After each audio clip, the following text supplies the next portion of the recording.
ಪತ್ರಕರ್ತ ಮಿತ್ರರಿಗೆ ಸ್ವಾಗತವನ್ನು ಕುರಿತ ಕಾರ್ಯಕ್ರಮ ಯೋಜನೆ ಪ್ರಾರಂಭ ಆಗಿದೆ. ಪ್ರಸ್ತುತವಾಗಿ ನಮ್ಮ ಹಿಂದೂ ಸಮಾಜೋತ್ಸವದ ಸಮಿತಿಯ ಅಧ್ಯಕ್ಷರಾದಂಥ ಮುಲ್ರಾಮೇಗೌಡರು ಒಂದಷ್ಟು ಕಾರ್ಯಕ್ರಮದ ಬಗ್ಗೆ ತಮಗೆ ವಿವರವನ್ನು ನಮಸ್ಕಾರ. ಏನು ಹಿಂದೂ ಸಮಾಜೋತ್ಸವ ಸಮಿತಿ ಕೊಪ್ಪಳದ ವತಿಯಿಂದ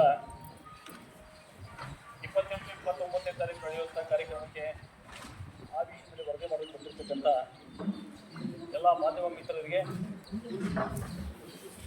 ಮೊದಲನೇದಾಗಿ ಸ್ವಾಗತ ಕೋರ್ಕೋತಾ, ಈಗಾಗಲೇ ಪೂರ್ವಸಿದ್ಧತಾ ಸಭೆಯನ್ನು ನಾವು ಪೂರೈಸಿ ಇನ್ನು ನಾಳೆಯಿಂದ ಕಾರ್ಯಕ್ರಮ ಪ್ರಾರಂಭ ಆಗುತ್ತಿದೆ.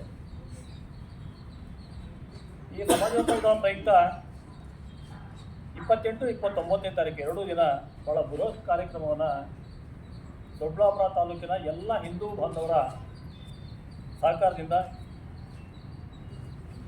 RSS ಶತಮಾನೋತ್ಸವ ಕಾರ್ಯಕ್ರಮದ ಪ್ರಯುಕ್ತ ಭಾಳಷ್ಟು ಅದ್ಧೂರಿಯಾಗಿ ಕಾರ್ಯಕ್ರಮವನ್ನು ದೊಡ್ಡಬಳ್ಳಾಪುರದಲ್ಲಿ ಎಲ್ಲರ ಹಿಂದೂ ಬಾಂಧವರ ಸಹಕಾರದೊಂದಿಗೆ ನೆರವೇರಿಸುವಂಥ ಪ್ರಯತ್ನ ನಡೀತಾ ಇದೆ. ಆ ಪ್ರಯುಕ್ತವಾಗಿ ಆಗಲೇ 24ನೇ ತಾರೀಕು ನಮ್ಮ ದೊಡ್ಡಬಳ್ಳಾಪುರ ನಗರದಲ್ಲಿ ಒಂದು ಭಜನಾ ಕಾರ್ಯಕ್ರಮವನ್ನು ಮುಗಿಸಿದ್ದೇವೆ. ಹಾಗೆ 28ನೇ ತಾರೀಕು 4 ಗಂಟೆಗೆ ಲಕ್ಷ್ಮೀನರಸಿಂಹ ಸ್ವಾಮಿ ದೇವಸ್ಥಾನದಿಂದ ಬೃಹತ್ ಬೈಕ್ ರ್ಯಾಲಿಯನ್ನು ಏರ್ಪಡಿಸಿದ್ದೇವೆ. ಆ ಒಂದು ಬೈಕ್ ರ್ಯಾಲಿಯಲ್ಲಿ ಎಲ್ಲ ನಗರದ ಮತ್ತು ತಾಲೂಕಿನ ಎಲ್ಲ ಮೂಲೆಗಳಿಂದ ಎಲ್ಲ ಹಿಂದೂ ಬಾಂಧವರು, ಅದಕ್ಕೆ ಹೆಚ್ಚಿನ ಸಂಖ್ಯೆಯಲ್ಲಿ ಯುವಕರು, ಎಲ್ಲ ಮಿತ್ರರು ಭಾಗವಹಿಸಬೇಕು ಅಂತ ಈ ಮೂಲಕ ನಾನು ಕಳಕಳಿಯಿಂದ ಮನವನ್ನು ಪಡ್ಕೊತೇನೆ. ಆ ಒಂದು ಬೈಕ್ ರ್ಯಾಲಿ 4 ಗಂಟೆಗೆ ಪ್ರಾರಂಭ ಆಗಿ ಲಕ್ಷ್ಮೀನರಸಿಂಹ ದೇವಸ್ಥಾನದಿಂದ ಡೇ ಕ್ರಾಸ್ ಮುಖೇನ LIC ರಸ್ತೆ ಮುಖೇನ ಏನೀಗ ವಿವೇಕಾನಂದ ಸ್ಟ್ಯಾಚ್ಯೂ ಇದೆ, ಅಲ್ಲಿಂದ ಮಾರ್ಕೆಟ್ ಪ್ಲೇಸ್ ಸ್ಕೂಲ್ ಮುಖೇನ ಕೊಂಗಡಿಯಪ್ಪ ಕಾಲೇಜ್ ರೋಡಲ್ಲಿ, ಹಾಗೆ ತಾಲೂಕು ಕಚೇರಿ ಸರ್ಕಲ್ ಮುಖಾಂತರ ಈ ಒಂದು ಭಗತ್ ಸಿಂಗ್ ಕ್ರೀಡಾಂಗಣದಲ್ಲಿ ಕೊನೆಯಾಗುತ್ತೆ. ಭಾಗವಹಿಸಿರ್ತಕ್ಕಂಥ ಎಲ್ಲ ಮಿತ್ರರು ಶಿರಸ್ತ್ರಾಣವನ್ನು ಧರಿಸಿ ಬರಬೇಕು ಅಂತ ನನ್ನ ಮನವಿ.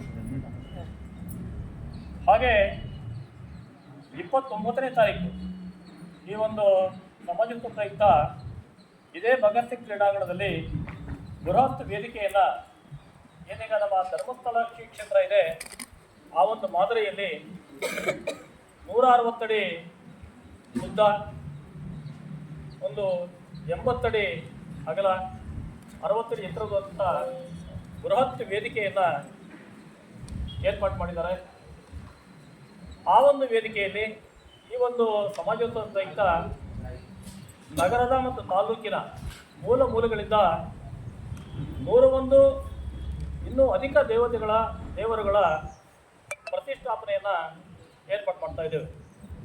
ಅದಕ್ಕಿಂತ ಮುಂಚೆ ಅವತ್ತು 29ನೇ ತಾರೀಕು 8 ಗಂಟೆಗೆ ಎಲ್ಲ ಕಾರ್ಯಕ್ರಮಗಳು ಪ್ರಾರಂಭ ಆಗ್ತಾ ಇದೆ. ತಾಲೂಕಿನ ಎಲ್ಲ ಶಕ್ತಿ ದೇವತೆಗಳನ್ನು 8 ಗಂಟೆಗೆ ಪ್ರತಿಷ್ಠಾಪನೆ